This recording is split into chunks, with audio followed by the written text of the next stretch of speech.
Les damos la bienvenida a Esto no es un podcast, un espacio en donde nos explayamos y hablamos sobre arte, como siempre. Vamos a comenzar, me acompaña, como en cada ocasión, mi colega y amiga, licenciada y profesora en artes, Romina Panelo. Hola Romy, ¿cómo andás? Hola, ¿cómo va? Seguimos acá en el subepisodio, a continuación de nuestro episodio anterior. Igual se pueden escuchar por separado, ¿no? Pero está mejor que los escuchen los dos juntos. Claro, sí, bueno, se pueden escuchar por separado, juntos, como al público le parezca, no hay problema, pero como habíamos ahondado demasiado en el tema, decidimos separarlo en 2 episodios, así ustedes podían disfrutarlo un poco más. Y como ustedes saben, en el episodio anterior, si lo escucharon, si no, vayan y escúchenlo, estuvimos hablando de seres fantásticos, de animales, de cómo estos se ven en el arte, también cómo el arte se los ha adueñado de algún modo, cómo aparecieron en esculturas, en pinturas, en frescos, en un montón de espacios, cómo aparecen estos en la mitología y demás, esto para hacerles un micro resumen de lo que veníamos hablando. No solamente nos ocupamos de los animales tradicionales, sino también de los animales compuestos, los híbridos y los seres fantásticos, o los seres que también son medio inclasificables, ¿no? No sabes dónde ponerlos, que son medio fantásticos o no, que tienen alguna característica animal o no. Sí, o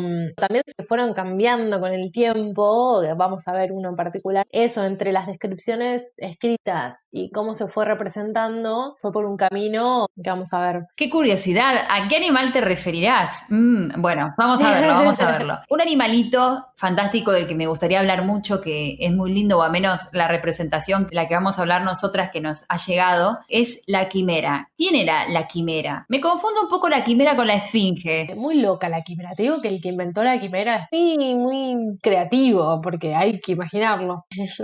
Era león, cabra y serpiente, ¿no? Estas Ajá. 3 partes. Claro, era un animal que condensaba estos 3, diferentes entre sí encima, muy. Claro, total. En general se los representaba con 3 cabezas, o sea, el mismo animal tenía una cabeza de león, una de cabra y una de serpiente. Muy difícil de imaginarlo, ¿no? Porque cuando lo decís está bien, pero es muy difícil de imaginarlo, ¿verdad? Hasta que uno ve una imagen y dice, ah, bueno, mira, era posible, pero no. O a veces se lo representaba con cabeza de león, cuerpo de carnero y cola de serpiente, algo así. En general tenía 3 cabezas. A veces alada, a veces no. Y todos coinciden, o la mayoría coinciden, que era hembra. Era muy rápida, poderosa y exhalaba fuego. Se dice que nace de las entrañas de la tierra, que era hija de Tifón. ¿Se acuerdan de Tifón? Lo hablamos en el primer episodio. Este monstruo titán gigante ahí. Y Equidna, que era una de las gorgonas, que también vamos a hablar de las gorgonas en algún momento. La quimera se hace conocida porque fue asesinada por Belerofonte. Belerofonte era uno que montó en el Pegaso, no sé si lo tienen a Pegaso, este Sí. caballo con alas. Belerofonte la mata a la quimera con una jabalina con la punta de plomo. ¿Por qué la punta de plomo? Porque como esta bestia nace de las entrañas de la Ajá, sí. tierra, cuando le clava la jabalina que era de plomo, el plomo se funde, porque adentro de la bestia estaba ardiendo, digamos, se funde y así la mata. Así que bueno, esta es la leyenda por la que la quimera se hace conocida. También aparece en Ovidio, en la metamorfosis de Ovidio, pero Ovidio la relaciona más con un monte, donde Claro. la cima era un volcán y la base estaba rodeada de Ajá. pantanos. Entonces, estos 3 animales serían como estos 3 estadios o estos 3 momentos geográficos, podemos decir, ¿no? Como las entrañas eran, ¿no?, el volcán, y después tenés el pantano, la parte que es más montañosa y Claro. ya el interior del volcán, relacionados con las partes de esos animales. Y no tiene una buena connotación la quimera. La verdad que no, simboliza un mal presagio y se la relaciona con desastres naturales, principalmente la erupción de volcanes, ¿no? Claro, por el tema este del fuego también que lanzaba por la boca y demás, ¿no? Exacto. Y bueno, una conocida es la quimera de Arezzo, ¿no? Esa es una escultura. Sí, la quimera de Arezzo podría ser uno de los ejemplos que tenemos artísticos de este animal fantástico. Es una escultura en bronce de fines del siglo V antes de Cristo. Nos ubicamos más o menos en la región de, en ese entonces, Etruria. Y esta esfinge parece que tiene un carácter votivo, ¿no? Que es un carácter como de ofrenda. Tiene elementos arcaicos, pero también tiene elementos clásicos. Acá como está representada, tiene cabeza de león, la cola de la serpiente y tiene una cabra, pero que le sale como del lomo, ¿viste? Del lomo le sale una cabra. Sí, muy extraña. Muy extraña. Es como un animal imposible, ¿no? También le llaman animales imposibles. Y lo que pasa acá que debe ser el instante en el que este héroe, ¿no? Belerofonte la mata, claro, porque está justo con el cuerpo para atrás y emitiendo, se nota un grito de dolor, ¿no? Sí. Entonces podría ser en este caso la quimera herida. Y después también lo que podemos ver de la estructura que tiene, de la estructura ósea, ¿no? Tiene la musculatura tensa, las venas inflamadas. Vemos que está justo en ese momento de mayor tensión, ¿no? Sí, está como súper amenazada. Claro, está muy amenazada. Es un animal herido, en definitiva, un animal herido que está al borde de la muerte también, ¿no? Y acá, bueno, como decía, los rasgos arcaicos también conviven con estos rasgos naturalistas, que son aún más evidentes con la acentuación dramática que tiene esta obra, en la construcción del cuerpo, ¿no? Que está como retrocediendo, yendo para atrás por esta amenaza que siente. Sí, muy rara la quimera. Te digo que la persona que lo inventó, mucha creación, muy imaginativa. Muy imaginativa, sí. Si algo que no le faltaba es imaginación para todo esto, tal cual. Vamos a adentrarnos en los seres marinos, en los seres del mar, si te parece. Sí, me encanta. Bueno, y en cuanto a los seres del mar, la típica que podemos mencionar es la sirena, ¿no? A las sirenas, Homero las menciona también, que las menciona como hijas cantoras de la tierra, se las describía como mujeres aves. Eran como mitad mujer, mitad pájaro, ¿no? Bueno, aparentemente empiezan así, que a mí me confunde mucho con la arpía, porque la arpía también era cuerpo de pájaro y cabeza de mujer, ¿o no? Era algo parecido. Claro, claro. De estos mitos hay un montón de versiones. Hablamos de uno, pero hay un montón, ¿no? Las sirenas se mencionan, ahora vamos a hablar un poco de las fuentes, pero las fuentes escritas son posteriores a las representaciones que se han encontrado de sirenas. Sí. Se encuentran como forma de pájaro, como dijo Ursu, o también como con cola de pez. Va, más parecidas a las sirenas que tenemos en mente hoy en día, ¿no? Claro, claro. Según este autor Robert Graves, que reúne en su libro Los mitos griegos, el tipo de la sirena pez es ya más posclásico, ¿no? Después también aparece la Odisea, que eso es un pasaje muy conocido de la Odisea, que cuando, bueno, Ulises navega en esta Odisea, Circe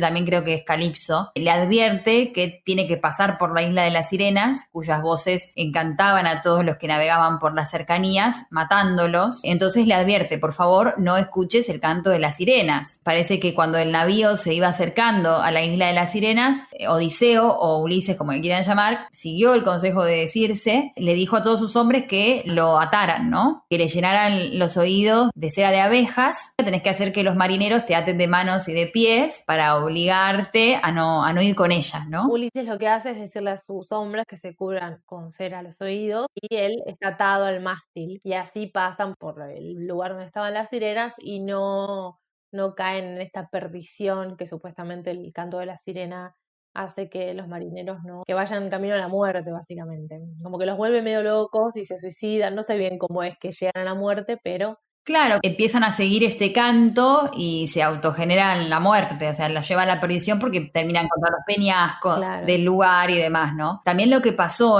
tiene que ver con esta siempre actualización de Hércules y Cristo, ¿no? Que lo que hizo fue que le gritó a los compañeros, Ulises cuando escuchó el canto le dijo, por favor, los amenazó de muerte, suéltenme. Obviamente los compañeros no acataron su orden, lo ataron muchísimo más fuerte, entonces ahí siguió navegando sin peligro y entonces las sirenas lo que hicieron, se sintieron muy viejas, supuestamente porque no había parado ningún marinero y se suicidaron. Se dice de esto de que él pidió ser liberado, pero que a su vez resistió esta tentación para hablar de este tema de Jesús en el desierto también, ¿no? Que resiste todas las tentaciones que el diablo le presenta, que si bien es un hombre y es débil, puede a la vez sortear estas tentaciones, ¿no? Claro, porque las sirenas son, de nuevo, volvemos a las representaciones de mujeres, como un símbolo de destrucción mortal, ¿no? De las pulsiones primitivas. En teoría eran 8, ¿no? Las sirenas, no se sabe muy bien si esto era así o no, pero eran 8, eran hijas de un dios que se llama Reaquello y de una musa de la poesía, que bueno, tiene que ver con la música, ¿no? Claro, tal cual, con el canto, el famoso canto de la sirena. Sí, algunas leyendas dicen que también eran doncellas que acompañaban a Perséfone y como, bueno, Perséfone fue raptada por Hades, Demeter las castiga a estas doncellas, las convierte en sirenas y las envía que estén ahí. Claro, confinadas. Condenadas, sí. Claro, y después yo también me confundía mucho este personaje de este animal fantástico de las sirenas, mitad mujer, mitad pez, con las nereidas, ¿no? Que las vemos representadas innumerables veces en el arte, según también Graves, de la unión del mar y de sus ríos, nacen estos seres marinos que son las nereidas. Pero no tienen ninguna característica en su cuerpo que sea animal. Son mujeres, ¿no? Pero mujeres que se manejan en el mar como si fueran peces, una cosa así, ¿no? Claro, claro, están relacionadas con el mar, pero no tienen ninguna característica física, claro, que las vincule directamente, como las sirenas, por ejemplo, sí. Claro, no tienen como cuerpo de ave ni de pez, no tienen como esta hibridación, si bien aparecen a veces montando algún animal marino, ¿no? También. Bueno, una de las que vemos en el arte es en la Fuente de Neptuno de Giovanni Bologna del año 1563. Giovanni Bologna, o Gian Bologna para los amigos. Esta fuente se encuentra en la plaza de San Petronio, en Bologna. Y bueno, lo que vemos acá es muy compuesta esta fuente. Y sí, tiene creo que 4 sirenas, ¿no? En las 4 puntas y arriba está como coronada por Neptuno. Claro, Neptuno siempre es el rey del mar con el tridente siempre presente. Lo que tiene es un basamento arquitectónico que tiene estos elementos escultóricos también de bronce y en el nivel inferior, en los ángulos, como vos decías, tiene estas 4 náyades, también se les llama, o sirenas de bronce que cabalgan sobre delfines. Supuestamente cabalgan sobre delfines, pero es como si formaran parte del cuerpo de ellas también, ¿no? Sí, sí, porque sus piernas tienen como forma de pez también. Claro, también tienen los pechos descubiertos y de sus pechos se los aprietan para que salga más agua, ¿no? Es bastante atípica la fuente. Tiene el uso de bronce en todos los elementos que están en los distintos niveles. ¿Vos la viste a esta? Sí, la vi. Muy increíble. Claro, además hay un juego ahí entre el bronce, el mármol, la piedra, el juego del agua. Es muy, muy interesante, es muy linda. Y el Neptuno, bueno, es increíble el Neptuno. Unos abdominales, un torso de ese que... Claro, y Neptuno tiene el pie apoyado sobre un pez, tiene el tridente, como decíamos, y tiene como un movimiento muy enérgico, ¿no? Serpentinato, con esta postura muy abierta. Y ahí siempre acompañando las sirenas. Muy linda la sirena, bueno, y su canto, también muy importante. Pero bueno, siempre las mujeres llevando a la perdición, ¿eh? ¿Desde cuándo? Basta, che, ¿qué onda? La verdad que sí, mucha mala fama. Bueno, y otro animal muy interesante para mencionar es uno bastante conocido por todos, es el minotauro, que han retomado después numerosos literatos, no solamente artistas plásticos, sino que también en la literatura se ha mencionado mucho, ¿no? El minotauro podemos rastrearlo hasta la civilización minoica, ¿no? En la civilización minoica se consideraba el toro como este animal sagrado y viril Claro. y tenía que ver con la iniciación masculina, ¿no? Y hay bastantes representaciones, de hecho hay un toro, que había una especie de salto al toro, ¿no? Donde que se cree que tenía que ver con esta iniciación masculina. Ujú. Pero sí, también tiene que ver, surgió varias veces, palacios venosos, ¿no? Que también tiene esta planta Muy particular, sí, sí. muy particular que puede tener que ver con un laberinto, o sea, si bien no era un laberinto, tenía una planta que se asemejaba bastante. No había solo una puerta de entrada, de los palacios tienes una puerta principal y no, había varias también, que nos hace pensar en un laberinto. Sí, como usted sabe, bueno, el minotauro, para el que no lo conoce, es este animal híbrido que tiene cuerpo de hombre y cabeza de toro. O sea, lo único que tiene de animal es la cabeza. Toda su cabeza es de toro. Es como a la inversa del centauro y el centauro es mezcla con caballo, así que no tiene que ver. Pero la cabeza es de toro y el cuerpo es de ser humano, de un hombre. Y bueno, en esta religión minoica, como vos decías, lo que podemos saber, que en la religión minoica la divinidad suprema es la madre tierra. Por eso tenía estos ídolos femeninos, estas diosas de la fecundidad con amplias caderas, con los pechos desnudos, como las sacerdotisas que también mencionábamos en el capítulo anterior, y también creían en las fuerzas generadoras. Y el toro era el principio generador, ¿no? Se lo sacrificaba con una hacha doble que se llamaba labris en honor a la tierra, a los dioses, y una vez sacrificado el toro se obtenían de él los cuernos de consagración que también adornaban los palacios, ¿no? Que se han encontrado muchos de estos cuernos de consagración en los palacios. Y lo que tenía este palacio minoico, como vos destacabas, Ro, era la arquitectura orgánica, ¿no? Que el suelo no se emparejaba para construir, sino que se iban utilizando estas diferentes alturas que tenía el terreno para la construcción, ¿no? Hay una idea también de representar a la naturaleza y también incorporarla a la arquitectura. Y la idea final es la del laberinto, como el laberinto del Minotauro, del mito, que ahora lo vamos a mencionar, no es una arquitectura posible de comprender porque no es una estructura regular, es muy dinámica y muy probablemente esta manera de hacer arquitectura estaba relacionado también con el mito, ¿no? Del Minotauro. Claro, en realidad se cree, sabemos como estas culturas eran anteriores a la griega, se cree que esta idea del toro, del minotauro, vino de leyendas que se contaban sobre estas civilizaciones y como el origen podía haber sido Así es. este, ¿no? Bueno, minotauro, otra vez un monstruo, pobrecito. El nombre del Minotauro era Asterio o Asterión. Asterión, sí, Asterio, claro. Vamos a hablar de Minos, es el hijo de Europa y de Zeus. Europa era una princesa fenicia que es raptada por Zeus, siempre,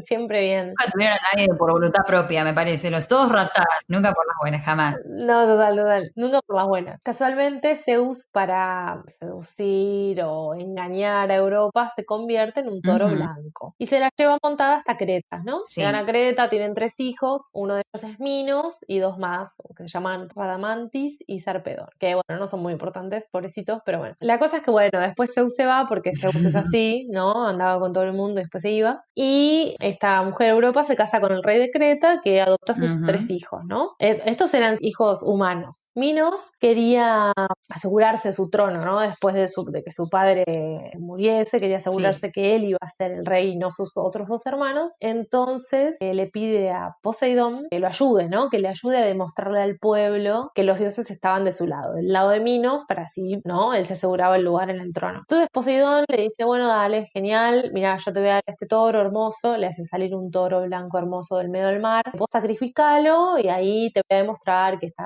nada. Bueno, hacen un trato así, ¿no? De por sí el toro blanco es algo fantástico, ¿no? Porque en la naturaleza creo que no existen toros blancos, o existen y no los conozco. No, yo nunca vi, la verdad, nunca vi, a no ser que haya un toro albino en alguna parte del mundo. En alguna parte, claro. Bueno, entonces, pero Minos, ¿qué pasa? Ve al toro, que encima el toro era súper dócil, era como el mejor toro de tu vida, el mejor toro que se pueden imaginar, bueno, era ese. Entonces Minos dice, no, pará, yo no voy a sacrificar este toro, yo voy a hacer que se reproduzca.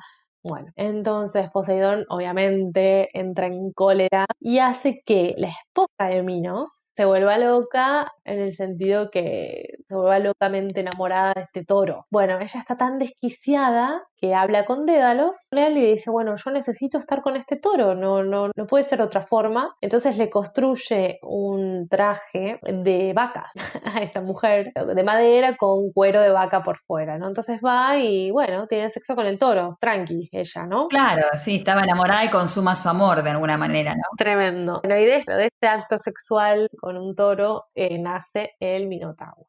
Se dice que este minotauro era muy salvaje, que comía carne humana y que bueno, ya la gente como que decía, no, este ser no puede estar en el pueblo. Entonces Minos le pide a Dédalo, de nuevo, que construya un laberinto. Y Dédalos hace el laberinto, que viene de la palabra labris, como mencionó Ursu, de esta doble hacha. La doble hacha con la que se sacrificaba al toro, ¿no? En los rituales. En los rituales minoicos, claro, exacto. Se dice que algunos difieren, cada 7 años o cada 9, se le daban 7 hombres y 7 mujeres de sacrificio, o 9 o 9 mujeres, depende el mito, pero más o menos era así. Algunos dicen que era cada 1 año, algunos dicen que era 2 veces por año, pero bueno, la cosa es que el minotauro necesitaba estos sacrificios para poder seguir viviendo y para mantenerse ahí mansito, digamos. Claro, y además también es importante que Minos lo haya confinado a este laberinto, ¿no? Porque también para un poco evitar la vergüenza de que su mujer lo había engañado con el toro blanco, ¿no? Sí, totalmente. Este mito, de hecho, tiene un montón de aristas súper interesantes. Bueno, y aparece Teseo de nuevo, el héroe, ahí, hello, héroe, rey de Atenas, que quería ser... Ateniense, claro. Claro, que quería ser el que derrotara al monstruo, ¿no? Porque estaba este mito de que este tipo Minos había escondido al Minotauro ahí, entonces él quería ir a matarlo. Claro, para terminar con la ofrenda de estos jóvenes atenienses que tenían que viajar a ser sacrificados, ¿no? Que era como una especie de impuesto que le daba Creta a Atenas. Entonces, para liberarse de ese impuesto, es una de las razones por las que actúa, ¿no? Claro, exacto. No quería pagar ganancias, básicamente, Teseo. Ahí está. No quería, sí, quería evadir impuestos. El impuesto en ese momento era el Minotauro. Bueno, entonces va y con la ayuda de Ariadna, esto seguramente le suena, entra al laberinto, logra matarlo, pero lo importante también no era solamente matar al Minotauro, era salir del laberinto. Claro, porque todo todos los que entraban no salían, básicamente. Claro, entonces lo mata y logra salir del laberinto porque Ariadna le dio un hilo, entonces él sigue el hilo a la inversa y logra salir y bueno, fin, y el héroe siempre ahí arriba y el pobre monstruo, Minotauro, que no tuvo la culpa de nada, terminó encerrado, pobrecito. Es muy interesante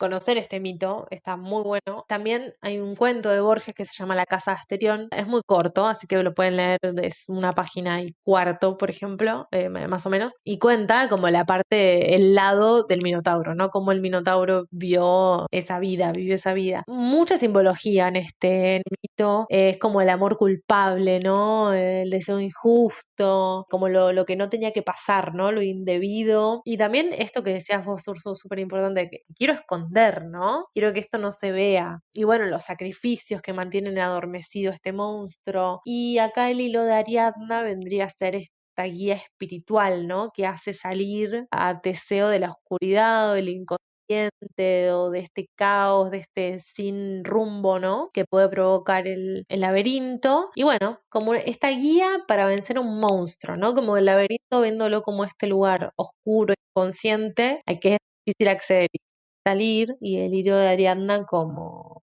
la guía espiritual, digamos, de este momento. También ahí se ve un poco también la traición. Ariadna era la hermanastra del Minotauro. También para ella era una deshonra, ¿no? Era una vergüenza que su padre haya sido deshonrado por su mujer, ¿no? Que le da el hilo a Teseo para que mate al Minotauro, traicionando su propia familia, porque el Minotauro, pobre, como vos decías, no eligió nacer, ¿no? No eligió padre tampoco, traiciona a un dios como Poseidón, ¿no? Tal cual. Hay muchísimas versiones también, esto podemos decirlo, hay muchísimas versiones de este mito. Sí, es cierto. Bueno, representaciones, bueno, hablamos un poco de la planta del Palacio de Nosos, que podemos pensarla como también este disparador de lo del laberinto y lo del mito. Hay una representación muy conocida que es la de George Watts, que es un pintor inglés y escultor victoriano, que se ve al Minotauro, no nos está mirando como al horizonte, al mar, está como apoyadito ahí en un balcón, podemos decir, y tiene un pajarito que está matando.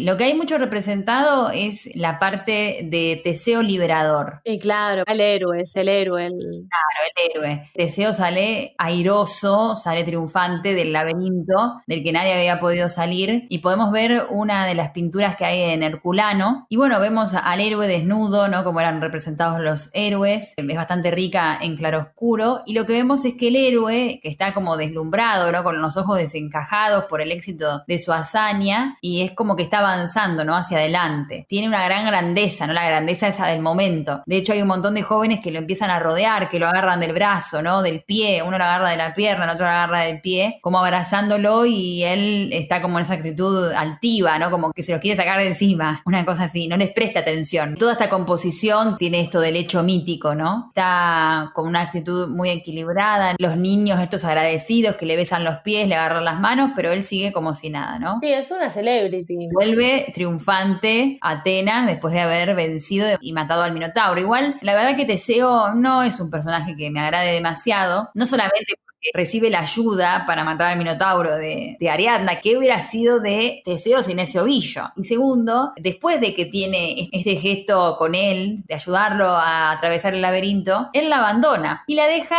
llorando en la orilla y se va en su barca. Tremendo. De hecho, también hay muchas representaciones, más que nada en la época neoclásica, de Ariadna siendo abandonada por Teseo, ¿no? Igual, el mito la compensó de algún modo porque Baco la vio triste y se casó con ella. Porque estuvo con Baco, se quedó con Baco que con Teseo. Baco es como la fiesta. Claro, quédate con Baco tomando vino y deja de llorar, ¿no? Una cosa así. Así que Ariadna sería como una lección de vida. Bueno, ahí sí también de vuelta muchas representaciones de el triunfo de Baco y Ariadna, ¿no? La historia de Ariadna, muy bien, que después se termina enfiestándose y todo va mejor. Claro, todo va a ir mejor. Mencionamos otra de las representaciones atípicas, es la de Leonora Carrington, que la mencionamos en nuestro capítulo sobre surrealismo mexicano, que era una minotaura, ¿no? Una mujer. Claro, la hija del Minotauro. La hija del Minotauro, claro. Entonces, bueno, como dándole una perspectiva femenina al mito, como ella siempre intentaba hacer desde su arte, esta perspectiva femenina, ¿no? Sí, muy bella Leonora Carrington. El mito del Minotauro es uno de los que más me gustan, te digo, ¿eh? Lean La Casa Castellón de Borges porque es increíble, es muy lindo. Tal cual, es muy interesante, a mí también. Bueno, si seguimos en la línea de los toros, a mí también me gustaría mencionar a los toros androcéfalos que estaban en el Palacio de Sargón II en Jorzabad. Este palacio fue construido a fines del siglo VIII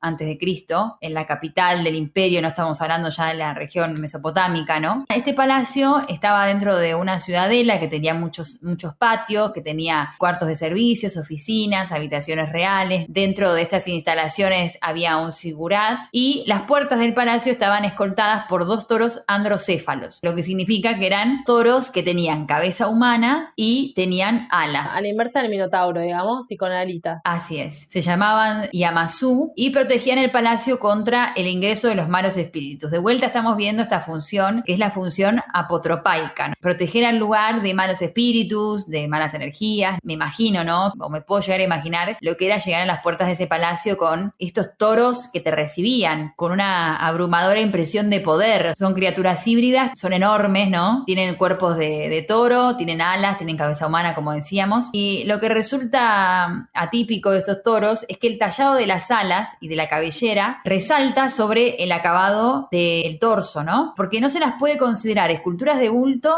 porque cuando las vemos de frente parecen esculturas, ¿no? Pero cuando las rodeamos están metidas en la pared, no se desprenden totalmente de la pared. Entonces no pueden ser consideradas esculturas de bulto, pero tampoco pueden ser consideradas relieves. Están como a medio camino de las dos cosas, ¿no? Entonces por eso me encantan. No, son muy bellas. Parece que están sonriendo también un poco. No las veo como desafiantes. Son como ahí, hola. Estamos acá, ¿no? Como una presencia muy fuerte, pero no desafiante, tal cual. Sí. Y son cuadrangulares a su vez para poder adaptarse a esta arquitectura del edificio. Las patas, por ejemplo, de adelante están como un poco más liberadas y las de atrás están metidas en la pared. Tienen, bueno, por supuesto, una gran presencia, se ve, del bloque. Y tienen 2 puntos de vista principales. El frontal, donde se ven las 2 patas, y el lateral, en el que se ven las 4 patas abiertas. La verdad que esta también es una escultura muy, muy bella. Una escultura no, que no la podemos llamar escultura, es Una especie de escultura, relieve, escultura.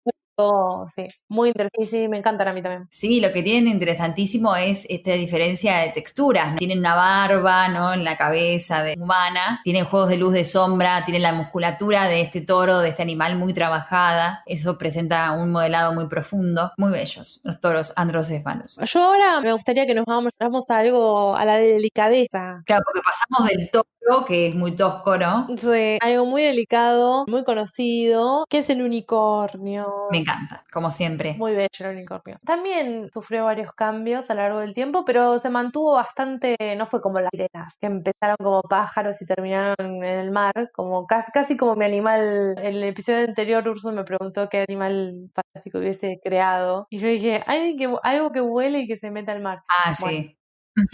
era una sirena a lo largo del tiempo. Bueno, el unicornio también sufrió varios cambios, pero se mantuvo más o menos. En el inicio tenía cuerpo de caballo, patas de cabra y también como la barbita del chivito tenía a veces y un cuerno espiralado en la frente, todo blanco. Ujú. Bueno, miles de fuentes de donde surge esta criatura. Estuvo a la moda en la época medieval, como ahora también está a la moda, ¿no? El unicornio. Tal cual. Nunca pasa de moda el unicornio. Un revival. Se dice que es un animal solitario, agresivo, difícil de atrapar y con propiedades mágicas. Propiedades mágicas y curativas. El cuerno del unicornio, el unicornio mismo lo usaba para purificar aguas. Se decía que cuando se consumía su cuerno molido, hecho polvo, se alargaba la vida. Se cree que estos seres eran muy difíciles de cazar y que una de las formas que se usaban era utilizar como carnada una mujer virgen, una mujer muy bella y virgen. Y que eso los hacía acercarse y algunos se enamoraban de estas mujeres. Por eso se lo empezó a relacionar con la belleza y con la pureza,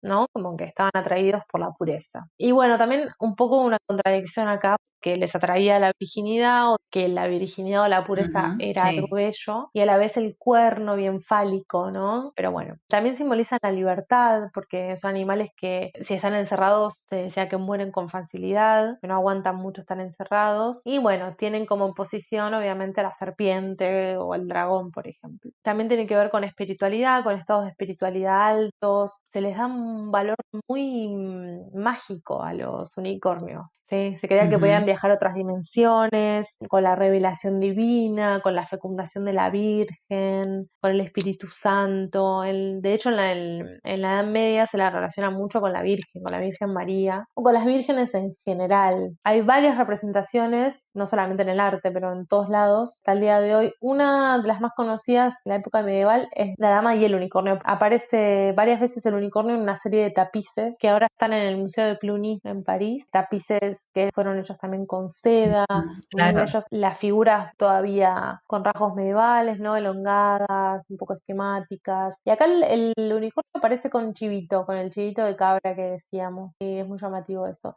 Mucho ornamento floral, muchas flores, porque bueno, también el unicornio estaba en este espacio, ¿no? sí. Natural y abierto, con un cuerno enorme, tiene un cuerno como de, no sé, 3 metros, porque también hay diferencias en cuanto al largo del cuerno, ¿no? Algunos dicen que era 1 metro, algunos dicen que era 6, algunos dicen que era 3. En general aparece rampante en estos tapices, hay una que está acostadito, pero siempre Sí. rodeado de árboles, de naturaleza, y con mujeres, siempre con mujeres, ¿no? Después tenemos también a una que hablamos en el episodio anterior, en el retrato, a Julia Farnesio, que podría ser Julia Sí. Farnesio, un retrato de Rafael, donde tenemos a la mujer retratada que mira hacia un lado y tiene en la mano un perrito, en realidad es un perrito. Bueno, este cuadro se cambió. Cuando se creyó, como decíamos hace unos episodios atrás, que era Santa Catalina, ¿no? Claro, aparece ahí como símbolo de la pureza también de la retratada, ¿no? Puede estar cerca de un unicornio es porque sos pura, si no, el unicornio huye. Exacto, el unicornio huye porque no lo casás con nada. No lo casás, no, no. No, pero bueno, muy bello el unicornio. En un momento, cuando había el clímax del comercio, ¿no? En la antigua, también estaba esta idea de que, bueno, te vendo el cuerno del unicornio, ¿no? Para alargarte la vida y esas cosas. Esto es polvo de unicornio, de cuerno de unicornio, sí. Incomprobable, ¿no? Sí, incomprobable, no, totalmente. Pero bueno, muy bueno el unicornio, me encanta. Sí, es uno de los animales fantásticos más bellos que existen, o sea, o que la imaginación humana pudo concebir. Muy encantador el unicornio. Muy fácil enamorarse. Esta oposición que se le da con la serpiente, que lo entiendo, y con el dragón, ¿no? ¿Por qué? ¿Qué será esta oposición con el dragón? Porque el dragón también es bastante fascinante. Pero quizás porque, digo yo, se lo relacione con algo más de peligro, ¿no? También, bueno, tiene este tema del escupir fuego por la boca que es muchísimo más amenazador que el unicornio. El unicornio como que escapa, pero este te hace daño, ¿no? Es más, es como el ser humano que quiere hacerle daño al unicornio. Es muy puro. Bueno, en cuanto al dragón, retomando un poco el tema de Hércules, Hércules tenía varios trabajos también, ¿no? Por hacer. Y el 11º trabajo que le encargan es conseguir los frutos del manzano de oro, que era el regalo de bodas de la madre tierra a Hera, lo plantó en su jardín divino y demás. Entonces, uno de los trabajos era robar estas manzanas. Las Hespérides, que eran las hijas de Atlante, a quienes había confiado Hera el árbol, hurtaban las manzanas. Entonces, lo que hizo fue que puso un dragón que se llamaba Ladón, que estaba siempre ahí vigilante para que se enroscara alrededor de las manzanas del árbol. Era el guardián, ¿no? De este árbol. Hércules lo mata al dragón con una flecha que la dispara sobre encima de la pared del jardín. Entonces, matándolo al dragón, puede robar estas manzanas de las Hespérides. Esta circunstancia mitológica la vemos representada, por ejemplo, en Hércules matando al dragón de las Hespérides de un pintor llamado Sciorina en el Estudiolo de Francisco I. ¿Qué era este Estudiolo de Francisco I?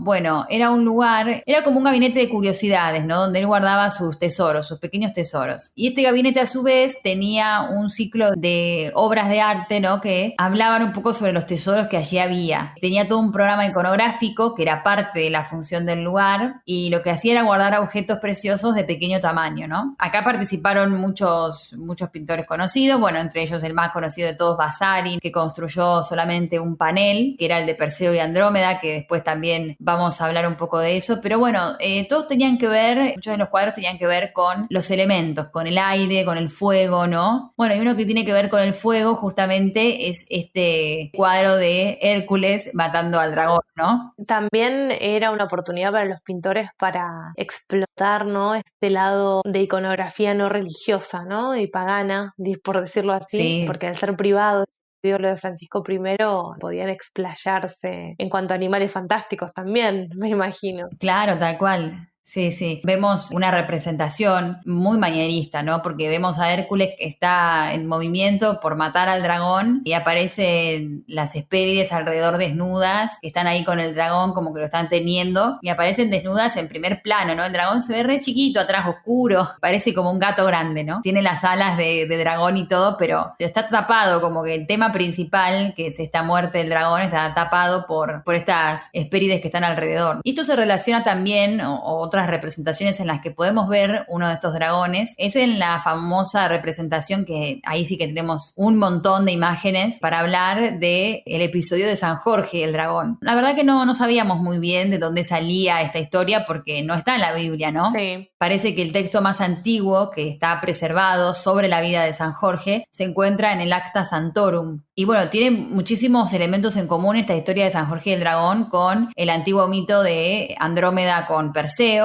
porque bueno, en ambos casos también hay un dragón o una gorgona, ¿no? En el caso de Perseo, con una decapitación, ¿no? También una recompensa, una princesa a la que hay que salvar también. Y bueno, cómo se transforma la ciudad, porque la leyenda occidental medieval lo que dice es que había un dragón que había hecho un nido en la fuente que proveía de agua a la ciudad. Entonces, como consecuencia, los ciudadanos cuando tenían que conseguir agua, tenían que apartar al dragón de la fuente, ¿no? Muy molesto. Entonces lo que hacían era que le ofrecían diariamente. Ah, lo distraían, claro, le decían, toma, toma, come acá y danos agua. Claro, le ofrecían, en realidad diariamente le ofrecían ovejas, pero las ovejas llegó un momento que no bastaron más, entonces le empezaron a ofrecer sacrificios humanos. Se decidía así al azar entre los habitantes a ver quién se sacrificaba por el resto, ¿no? Y bueno, y un día resultó seleccionada para sacrificio una princesa local. Entonces lo que pasó fue que aparece San Jorge en uno de sus viajes, ¿no? Que siempre estaba a caballo a menudo, se enfrenta con el dragón, lo mata y salva a la princesa. Entonces lo que pasa supuestamente es que los agradecidos ciudadanos abandonan el paganismo y abrazan el cristianismo, ¿no? Este hombre después, posteriormente, es canonizado, ¿no? Por eso es San Jorge. Y bueno, también el dragón acá identificado con el mal en esta historia. Bueno, uno de las representaciones también que podemos mencionar de San Jorge y el dragón, como ya dije, hay infinidad de ellas, es una de Paolo Uccello, del año 1397, del 400, en Florencia. Bueno, que en esta época se formó Paolo Uccello en el estilo gótico internacional y a esto le aplica un poco el uso de la perspectiva del escorzo, pero lo que vemos en el cuadro es que es todo muy artificioso, ¿no? Por esta perspectiva que llamábamos artificial. Tampoco se propone dramatismo, de hecho la princesa está al lado del dragón impávida, ¿no? Como que vos matalo, que yo estoy acá. Sí, súper tranqui. No es que no tiene emociones, que está muy segura de que San Jorge la va a salvar. Claro, está creyendo ya en San Jorge y en el poder cristiano. Claro. Claro, después me encantan las alas que tiene este dragón porque tiene como unos círculos, unas circunferencias en las alas de colores muy lindas y tiene dos patas. Es un animal bastante, ¿cómo podríamos decir? Sí, extraño. Extraño, claro, porque el anterior que mencionábamos se parece a un gato grande con alas. En cambio, este tiene mucho de fantasioso también. Eso me gusta de este dragón. De vuelta a esta idea, ¿no? Del triunfo de este bien cristiano sobre el mal. Sí, siempre. Bueno, por eso se lo relaciona en un principio con la serpiente, ¿no? Yo creo que después igual el dragón empieza a tener una connotación un poco más positiva con esto de que el huevo del dragón, ¿no? De que la sangre del dragón, como que esto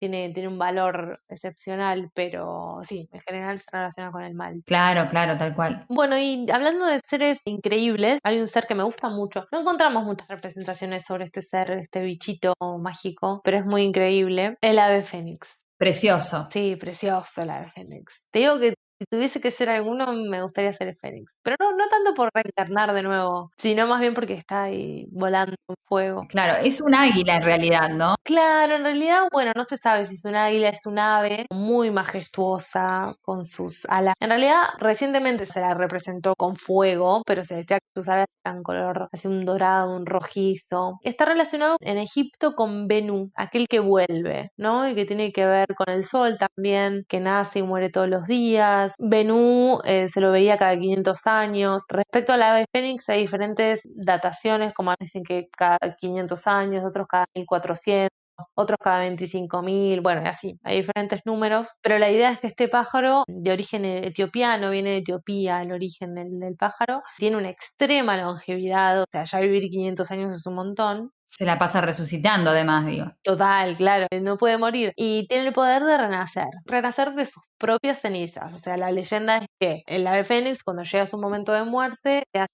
un nido de especias, de mirra, de yuyitos, digamos, y se consume el mismo con sus llamas, y de las cenizas vuelve a renacer. Y cuando muere y renace, se cree que el universo recomienza, se repite. Ujú. Sí, sus lágrimas, las lágrimas del ave fénix, decían que podía curar heridas, consumir su carne podía otorgar inmortalidad. Muchas veces, claramente, a vos te dan un pavo y te dicen, bueno, esto era un ave fénix, y bueno, incomprobable. Sus cenizas resucitaban a muertos, y bueno, y como vive tanto tiempo, se lo cree portador de una inmensa sabiduría. Tampoco nunca se lo veía comer, o sea, se creía que no comía. Bueno, obviamente que se lo asocia a Cristo muy rápidamente por esta capacidad de resucitar, ¿no? En la antigüedad no hay muchas, la verdad, representaciones. En culturas orientales sí hay un poco más de representaciones, pero no es el mismo ave fénix que nosotros tenemos ahora. Es como un pájaro, a veces se lo vincula con un pájaro medio grulla, ¿no? Increíble la ave fénix. Es increíble las circunstancias, ¿no? En las que muere y en las que nace. Y la metáfora. Sí, en realidad el fuego, viste, el fuego, las llamas se relaciona más que nada con esto, con bestias, como habíamos hablado con la quimera, con el dragón, pero un ave de fuego no aparece tan representada. Ujú, claro, muy bello. Otra que nos quedó pendiente y la dejamos para el final, pero porque es como el postre, Total. es nuestra gran querida amiga Medusa. Es un personaje mitológico que nos encanta y bueno, también tiene una constitución en su ser animal. Por supuesto que, como ya dijimos, estos mitos tienen un montón de versiones. Como ustedes saben, Medusa en realidad era una gorgona. La gorgona tenía en realidad 3 cabezas. Lo que se decía era que, en cuanto a la gorgona Medusa, era que era una bella hija de Forcis que había ofendido a Atenea y la convirtió en lo que era, ¿no? Sí, en realidad ella era, bueno, esta mujer muy bella.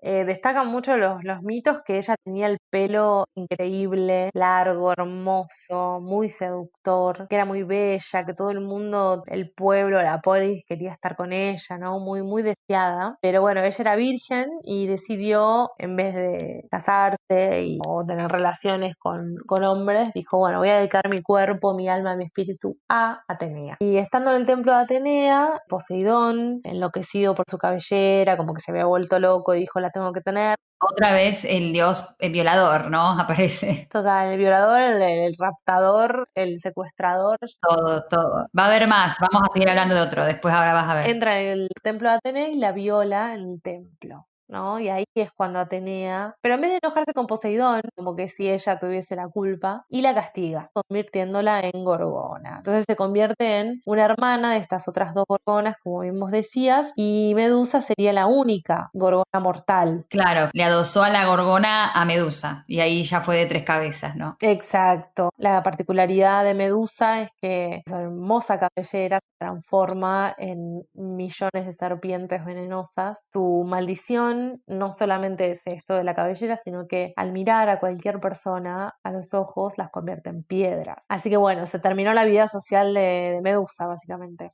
También se describe la cara de Medusa con grandes ojos, como una cara monstruosa, ¿no? Haciendo hincapié en lo que vos decías antes de que era tan hermosa, le convierte la cara en una cosa totalmente monstruosa, con la lengua saliente, con las garras afiladas, con estos cabellos también, como vos decías, de serpientes, ¿no? Sí, además las gorgonas en realidad tenían este aspecto cadavérico. Se dice que en realidad la Ujú. idea de la gorgona viene también de esta idea de los cadáveres, con la piel reseca, como medio muertos en vida. Claro, y también tenían una función protectora. Lo que dice Robert Graves, su el libro de los mitos griegos, que me pareció una anécdota digna de destacar, era que parece que los panaderos griegos solían pintar las máscaras de Gorgona en sus hornos para que los entrometidos no abrieran la puerta en la mitad de la cocción. Eso es Sí. genial. La verdad te arruina el pan. Entonces, para eso ponía estas máscaras que eran como profilácticas, dice, en las puertas del horno. Es maravilloso. No, total. Y además el mito de no solo de la gorgona, sino de Medusa también, fue muy popular, pero también la utilizó, yo supongo que como las gorgonas también, en general como para dar miedo.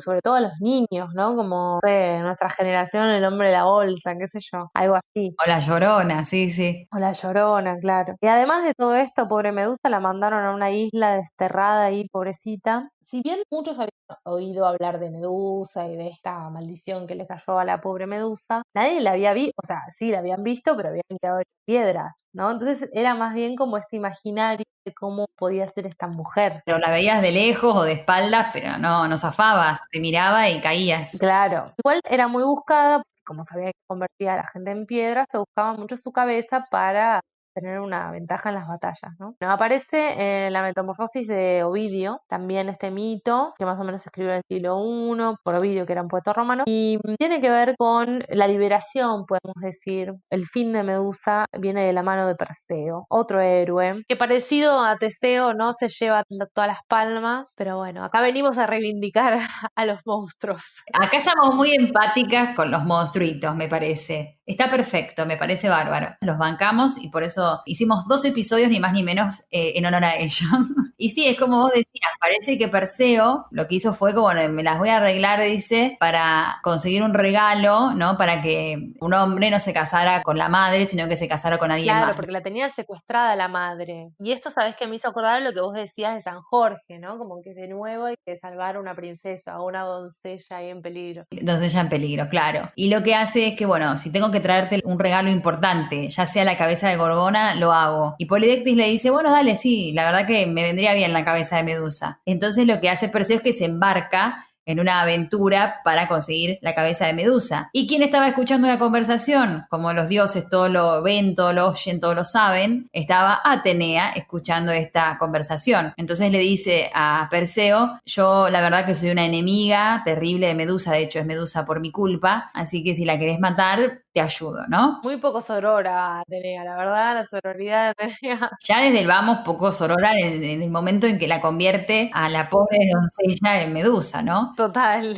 Entonces, lo que hizo fue que acompañó a Perseo en esta aventura. Primero lo condujo a una ciudad en Samos, donde se exhibían las imágenes de estas 3 gorgonas, para que pudiera él saber cuál era Medusa y para distinguirla de las hermanas, ¿no? Esteno y Euríale. Y luego le dijo, no la mires directo a los ojos porque te convierte en piedra. Y ahí le regaló un escudo que estaba muy pulimentado, ¿no? Para que se pueda cubrir con el escudo y Medusa no lo convirtiera en piedra. Después también tuvo ayuda de otros dioses, ¿no? Sí, sí, lo que pasa es que una característica de Perseo era que era muy joven, ¿no? No tenía nada de experiencia y entonces no solo Atenea lo ayuda con el escudo, sino que Zeus le da su espada, Hades le da su casco de invisibilidad, como que, bueno, toda la ayuda del mundo, todo lo que es tener privilegios, este chiquito. Tal cual. También le habían dado alas, ¿no? Para los pies. Las alas de Hermes, claro, para volar, las sandalias, sí. Las sandalias de Hermes, claro. Así que bueno, tranquilo, o sea, podía llegar volando a la isla, lo más tranquilo del mundo. Tenía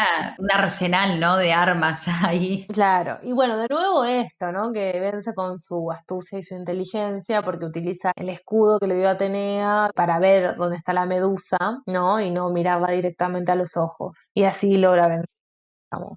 Claro, así logra vencerla, le corta la cabeza y mata de ese modo a Medusa. Le corta la cabeza, claro. Después, bueno, hay un montón de versiones de qué pasa cuando él vuelve volando a su casa con la cabeza de Medusa en un saco, ¿no? Que caen gotas por el desierto y que supuestamente esas gotas hacen que se hayan creado todas las serpientes de Egipto. Y también hay varias versiones de qué pasa después de que le muestra la cabeza a este hombre con el que se quería casar su madre, se convierten todos en piedra, y bueno, al final feliz. ¿Qué pasa con la cabeza de Medusa? Pero bueno, el más conocido es que le da la cabeza de Medusa a Atenea como tributo y por eso aparece la cabeza de Medusa en el escudo de Atenea, y por eso también se usa en batallas, también para dar miedo, ¿no? Claro, genial que mencionás eso porque, bueno, una de las representaciones en donde teníamos a la Medusa era justamente en el escudo de Atenea, en esta escultura que ya la mencionamos en anteriores episodios, que era la Cris elefantina de Fidias en el Partenón, que no la conocemos en persona, pero la conocemos a través de estatuillas, de descripciones que nos han llegado de Plinio también, en donde, bueno, ella está con una vestidura que es un peplo, que es una vestidura que se usaba en la antigua Grecia, y está adornado con la cabeza de Gorgona. Y esto lo que hace es que atemoriza a la vez a los enemigos y protege a los soldados. Entonces, esto estaba también en la escultura de Atenea que se encontraba en el Partenón. No hay un ejemplo muy temprano, también la podemos ver en el templo de Artemisa en Corfú, que es del 590 a.C.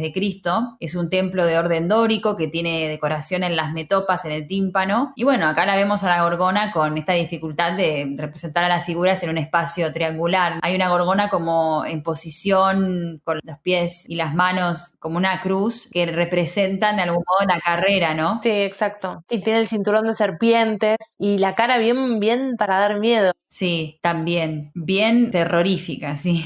Y está flanqueada también simétricamente por dos grandes leones. Y también tiene la sonrisa, esa famosa sonrisa arcaica, y se contrapone esa cara monstruosa con la sonrisa arcaica y da miedito. Era la idea también. Sí, bueno, uno muy conocido es el de Caravaggio, ¿no? La Medusa de Caravaggio, la cabeza de Medusa, con un escudo. Claro, es como si fuera el reflejo, ¿no? Es como si fuese el reflejo del momento en que Perseo le corta la cabeza, se ve directamente la sangre, es como que recién le cortó la cabeza, la sangre saliendo ahí violentamente, la cara de la Medusa totalmente entre sorprendida, dolorida, que no puede entender esta expresión de horror, ¿no? Que tiene. Claro, sí, sí, la expresión es lo más llamativo, ¿no? De esa obra. Tiene el rostro como muy desencajado. No, es increíble, es increíble. La expresión del horror. Y también hay una reinterpretación de, bueno, una muy conocida que también hablamos es el Perseo de Cellini, ¿no? Que es esta obra en bronce, que tenemos a Perseo sosteniendo la cabeza de la Medusa triunfante, ¿no? Perseo triunfante totalmente. Y hay una reversión, una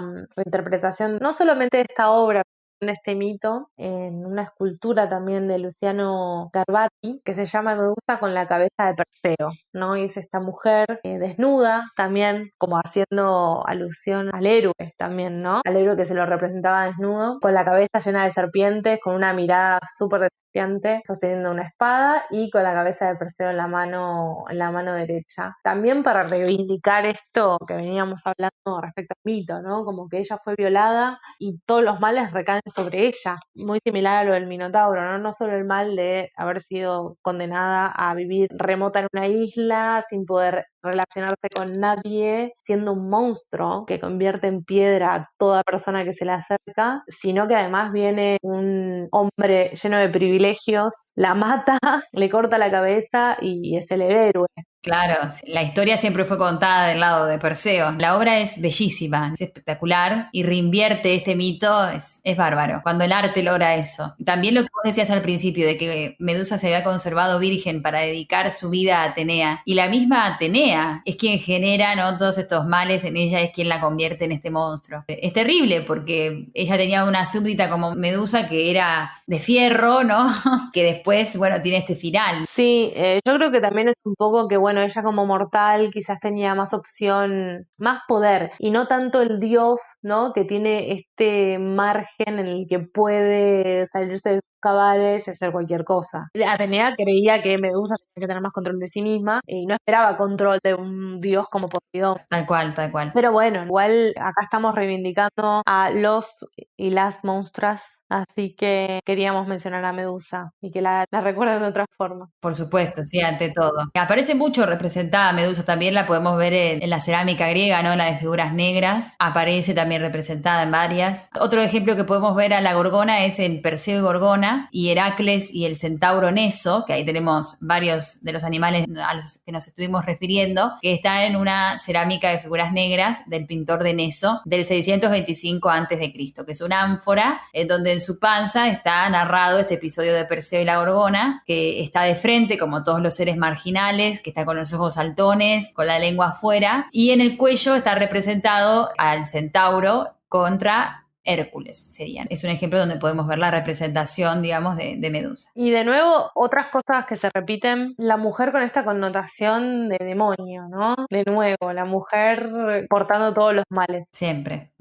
Tal cual. Bueno, cuando Perseo mata a Medusa y vuelve para la casa, hay otro mito ahí que se cruza, que es cuando él pasa por Etiopía, está volando con las sandalias que le dieron, porque si no, imposible que por él mismo haya logrado hacer todo eso, me parece que está bien decirlo, y ve a una joven prisionera. De vuelta, una joven, una mujer que debe ser rescatada, ¿no? Se trata de Andrómeda, que lo que pasó con Andrómeda fue que se había jactado de que ella era la más bella entre todas las Nereidas. Entonces, como fue muy arrogante de su parte decir eso, el resto de las Nereidas, que se ofendieron mucho, se quejaron ante Poseidón, y lo que hizo Poseidón fue que la mantuvo prisionera a merced de un monstruo marino. Lo que decidió después Andrómeda fue autosacrificarse ante el monstruo marino para que éste la devorase, ¿no? Y para así aplacar un poco la ira de Poseidón. Pero el padre de Andrómeda no estaba de acuerdo con esto, y justo cuando estaba a punto de devorársela, este monstruo marino pasa por ahí volando Perseo, que venía de matar a Medusa, divisó a esta hermosa mujer, y lo que hizo fue que descendió para averiguar a ver qué estaba pasando. Le contaron qué estaba pasando, y como se conmovió por esto, Perseo lo que hizo fue que mató a este monstruo marino con la cabeza de Medusa, que la sacó del bolsito donde la tenía puesta. De esa manera convirtió al monstruo marino en piedra y rescató a Andrómeda. Y esto parece que, según la mitología, este es el inicio o es el origen mitológico del coral, de por qué se generó, digamos, el coral. Este episodio de la mitología estuvo también representado en el estudiolo que ya habíamos mencionado, ¿no? El que hace este episodio es el pintor Vasari, biógrafo y pintor manierista. Vemos un caballo que no sé por qué está ahí, muy manierista, por supuesto, como era Vasari. También vemos algunas colas ahí marinas atrás que no entendemos bien qué son, gente de espaldas, posturas artificiosas, ¿no? Todo esto lo vemos en el cuadro de Vasari de Perseo liberando a Andrómeda. Bueno, y para terminar, podemos hablar de perritos. Ay, sí, me encanta. Vos tenés un perrito muy especial. Es un perro muy especial porque era la fiel mascota de un ser también mitológico del que ya hablamos, Hades. Bueno, como hablábamos de los trabajos que tenía Hércules, ¿no? Parece que uno de los trabajos, el último, el más difícil de los trabajos de Hércules, era sacar al perro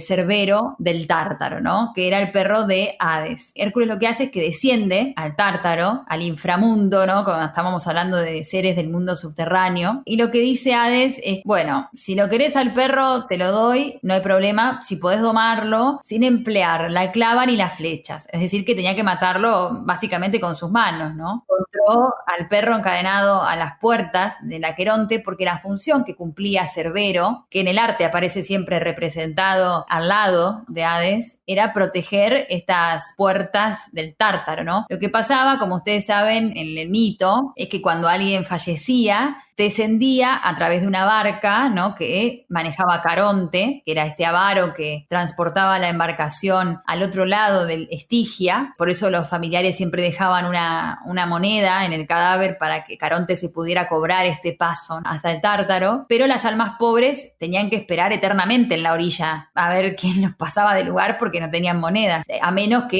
eludieran al conductor, ¿no? Y se deslizaran por otra entrada que también tenía el Tártaro. Y esta entrada estaba vigilada por este perro descrito como de 3 cabezas, o según dicen algunos, de 50 cabezas, que guardaba esta orilla opuesta del Estigia para que no se escape nadie, ¿no? Para devorar a todos los intrusos, a las almas fugitivas. Y parece, según dice Robert Graves, que era el equivalente griego de Anubis, ¿no? Que Anubis es el dios embalsamador. Claro, el chacal. De chacal, claro, de los egipcios. Y lo que pasa es que Hércules llega, baja al inframundo para matarlo, finalmente lo logra y ahí es el fin del perro Cerbero. Y aparece representado en una escultura muy famosa. Una escultura excelsa. Excelsa, así es, de Bernini, que lo amamos a Bernini, hay que dedicarle un episodio a Bernini. Él tiene una escultura muy conocida que se llama Plutón y Proserpina, que bueno, depende de dónde lo vean. Si egreso de Roma, puede ser Plutón o Proserpina, pueden ser Hades y Perséfone. Y en esta escultura aparece el perro de 3 cabezas, ¿no? Cerbero. Que vos tuviste oportunidad de ver, Romy, me comentaste. Sí, increíble, es muy bello el perrito. La verdad que me sorprendió. Dije, ay, este perro está muy lindo. Sí, el hecho de que tenga 3 cabezas es medio diabólico, pero su pelaje es enternecedor. No, es increíble. Es increíble la escultura en general y el perro tiene una importancia, es bastante grande, no está ahí chiquitito. Claro, esta obra en realidad fue creada para el cardenal Borghese entre el año 1621-22, que está compuesta por estas 2 figuras, ¿no? Que serían Plutón y Proserpina, que sin duda está inspirada en estos grupos mitológicos de Jean Bologna. Y lo que hace Bernini es tomar como referencia concretamente el rapto de una Sabina. Hablando un poco más del mito, lo que sucede es que Plutón rapta a Proserpina, a Perséfone, ¿no? Y su madre, que es Demeter, queda muy triste, que Demeter es la patrona de algún modo de la agricultura, y queda muy triste por este rapto porque Hades la rapta y se la lleva al infierno, al mismísimo infierno, que bueno, después se dice que Perséfone se enamora de él, siempre terminan así, primero raptadas y después enamoradas, ¿no? Síndrome de Estocolmo. Siempre, todo el tiempo. Entonces, bueno, en realidad Perséfone no se llamaba Perséfone ni se llamaba Proserpina, se llamaba Core cuando la raptan, cambia de nombre cuando baja al inframundo. Entonces, su madre Demeter estaba muy triste por esta circunstancia y lo que hace es que empieza a averiguar y lo que Zeus puede hacer por ella, que no se quería meter mucho Zeus en todo este tema, dice, bueno, con la condición de que ella no haya probado ninguna comida de los muertos, puede volver, la puedes tener de nuevo con vos. Y dice, bueno, sí, en realidad no probó ninguna, que en realidad sí había probado, que había probado esta granada, que vos comentaste en el episodio anterior de que la lechuza la había delatado, ¿no? Claro, el búho la había visto, el búho lechuza la vio, porque todo lo ve y todo lo sabe, y además es un animal que habita en las tinieblas. Así que, sí, y la denuncia. Claro, la denuncia. Entonces, bueno, lo que hace es que llegan a un punto medio en donde lo que va a pasar es que Perséfone va a estar con su madre Demeter 9 meses y los restantes 3 meses va a bajar al Tártaro para estar con Hades, ¿no? Que era en ese momento ya el marido. O sea, este mito era el que tenían los griegos para explicar la primavera, ¿no? Cuando todo florecía. Sí, o el cambio de estación que tenía que ver con la agricultura. Claro, porque Demeter cuando estaba triste dejó a la tierra asolada, no había una naturaleza próspera cuando ella estaba triste, ¿no? Entonces convenía tener a Demeter contenta. Así que por eso es que explican los griegos la llegada de la primavera con este mito. Y en la escultura vemos que no tiene un punto de vista privilegiado, ¿no? Como que se puede recorrer. De hecho, si vos estás de un lado, al perrito casi no lo ves, ¿no? Claro, del lado en la que se ve Plutón o Hades, digamos el derecho, no, ni te das cuenta que está el perrito, pero desde el otro lado opuesto no lo ves a Hades, ves a Proserpina y ves al perrito. No, es increíble la escultura y además Bernini, como siempre, escogiendo el momento, el clímax del drama cuando ella está siendo violentamente raptada, secuestrada. Tal cual. No, aparte el contraste, ¿no? Entre el torso que tiene él, musculoso, ¿no? Helenístico, contra la forma suave de Proserpina. Esto también ayuda como a este efecto global. Lo que ayuda también es esa imagen, ese detalle que aparece tanto, que es los dedos de Plutón hundiéndose ahí en la carne de Proserpina, ¿no? Sí, como agarrándola, diciendo no te suelto. Claro, como que se puede palpar esa brutalidad, ¿no? Y después la distorsión que vemos en la frente de él, ¿no? Porque ella lo que hace es que intenta apartarlo, está en ese gesto de apartar, de querer resistirse ante el rapto, y lo que podemos ver como espectadores es algo que está ocurriendo ya mismo, algo que está presente todo el tiempo, ¿no? Por esto también que vos decías de que está el tema en el momento de la acción. También hay un interesante uso del trépano en los ojos de Cerbero que los hace como mucho más diabólicos, la profundidad que tienen esos ojos. Lo que hace Bernini en esta obra es también explorar la tridimensionalidad del bloque, ¿no? Que nos impulsa a seguir girando y que cuando vamos girando nos ofrece más información sobre la escultura. Como vos decías, a veces de un ángulo quizás no vemos al perro y después lo podemos ver. No, totalmente. Además, el hecho de recorrer la escultura, no necesariamente los 360 grados, pero ya a 180 grados, recorrerla también enfatiza este momento de acción. Tu movimiento como espectador, conjuntamente con cómo está pensada la escultura, lleva a percibirla como hasta en movimiento. Claro, tal cual, es como que sos testigo de algo que está pasando en ese momento, ¿no? Depende de dónde te pares. Muy hermosa obra. No es lindo el tema, pero es muy linda la escultura. No es linda la violencia con la que la rapta, pero bueno.